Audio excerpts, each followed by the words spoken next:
treat. Told you about this girl on the last show. Had to get her on one way or another. This is hook or crook right here. And turns out this girl's been in this, doing this little rap thing for a little while. About, 5, 10 years, give or take. And she's on her way to the top. And, this is an interview with this girl. So please give a nice little welcome for Jazzell Williams. How you doing, girl? Good. Speak up. You ain't got to be too shy now. Come on. I'm good. I'm happy to be here. Happy to be here. Tell us about some of the things that you've been doing. Some of the songs you've been doing, because I know you're a YouTube sensation. So tell us about some of those things, but those who don't know. I got like 1,000 subscribers on YouTube. Got a few 100,000 views. Got a few 100,000 comments, and people's looking out for me. All right, well that's good, cause the first thing I seen was a friend of mine. He posted this thing about you did this little freestyle, and I immediately saw star power, because you've been doing you freestyle off a couple of artists. Tell us about some of the freestyles you've done, how you came up with some of the things that you picked up on. I freestyled on Big L, Size Them Up. I freestyled on Slum Village, Tainted Love, which a lot of people have seen on YouTube. And those are like the two probably most popular freestyles that I've done on other artists' beats. Okay. I've seen you because you've been on Jazzell. You did the Dear Summer. You've done a couple of Lil Waynes. I've seen the Millie you did. Have you written any of your own stuff? Like original beats? Original beats, have you collaborated with original beats? Have you written your own songs and stuff like that? Tell us about some of the things that you're doing now. Well, I'm writing, but I don't like writing before I have a beat, because then when I hear the beat, I'm going to have like a different flow to it. So right now I'm having people send me beats to my email, which is missbigdreams@yahoo.com. And they send me beats, and I'll tell them if I like them or not, and then they'll give them to me, and I might start writing to them, or I might not. I'm just seeing where I want my next project to go. Okay, cool. All right. Cause there's a big void right now when it comes to female rappers. Yeah. You got bits and pieces of them. You see them in the underground. You see maybe a couple of people who have hit the mainstream at this point. Some of the people only know about Lil Kim and Nicki Minaj. Tell us about what you bring to the table as you hope to get into the mainstream, the big level. What do you bring to the table? Just rawness, just hip hop, and I got my own style, because I'm a rock star hip hop, so I wear what I want, and I do what I want, and I say what I want without cursing, and still being a role model for kids. You know what I'm saying? So I just got my own little style, and people admire it because it's not like nobody else. Like, I don't talk about sex, I don't talk about drugs, and I'm not just downing the people who talk about it, but I'm bringing to the forefront that we have other stuff to talk about as females, and I think everybody should know everything that's going on, and not just a little bit of what's going on.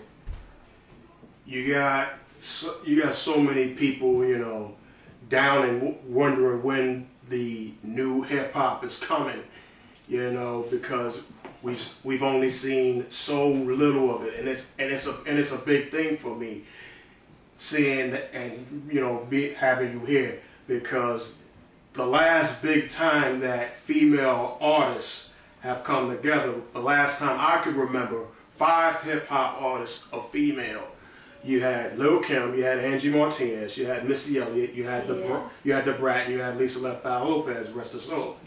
So, are you looking forward to collaborating with any other female artists that come your way, and do you think you can stay away from those type of beefs? I don't know if I could stay away from the beefs, but I know that I don't start any beefs. I only finish them because I'm not a punk. I only finish a beat. I don't start nothing with nobody. But I'm definitely looking forward to a lot of females coming more to the forefront. But people need to realize that you can't just look at TV and wait for a new female MC to come out. You have to go on the internet. You have to listen to the underground radio stations, because there's a lot of underground female MCs that's doing it real big right now. And not just talk about what the mainstream female MCs is talk about. Like, they talk about some real stuff. So people need to go on their YouTube and go on their Facebook and put it to good use and really look for us, because we out there. And that's what you've been doing. And I'm glad to know that part about you. You've been doing this since you were 9 years old. Yeah. Tell us about when, we're going to throw a brown sugar question at you. Okay. When did you fall in love with hip hop? Oh my God. I fell in love with hip hop probably, well, I started rapping when I was 9. That was when I heard, weirdly enough, I heard a Little Kim track. And I started rapping off that. But when I really fell in love with hip hop, obviously I was born in 92, so it was during the 90s. I don't remember a specific song. I remember there was a lot of good songs growing up, you know what I'm saying? Like Mos Def, Miss Fat Booty was out, you know what I'm saying? Yeah. You know, A Tribe Called Quest was out. Like, there was a lot of just beats that as soon as you hear them, you'd be like, oh man, I remember them days. Like, it felt so good.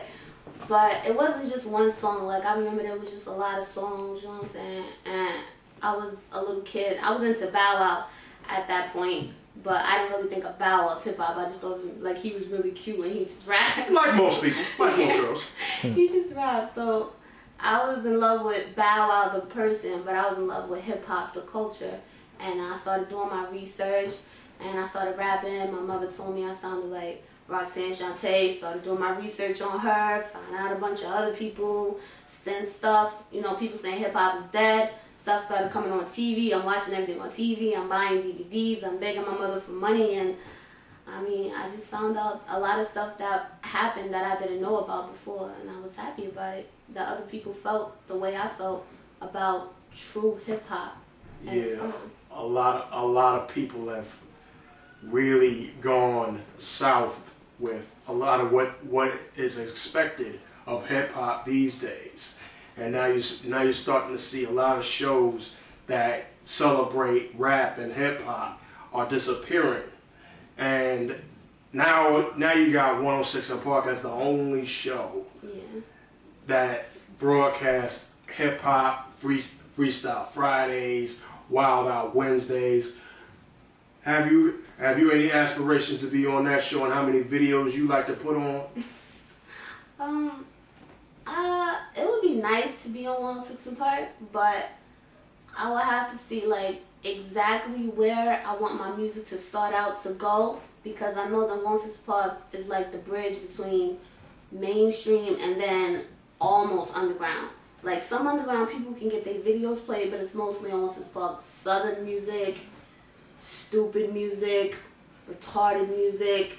Describe the stupid and the retarded music, if you could, for a moment, because I already got my thoughts. Let me see. Stupid and retarded music.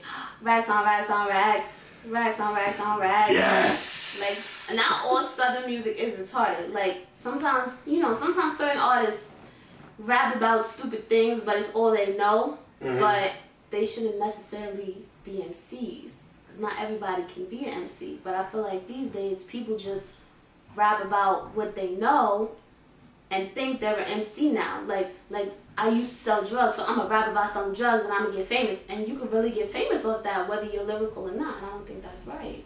I understand. Cool. I'm feeling you 100%. You see this?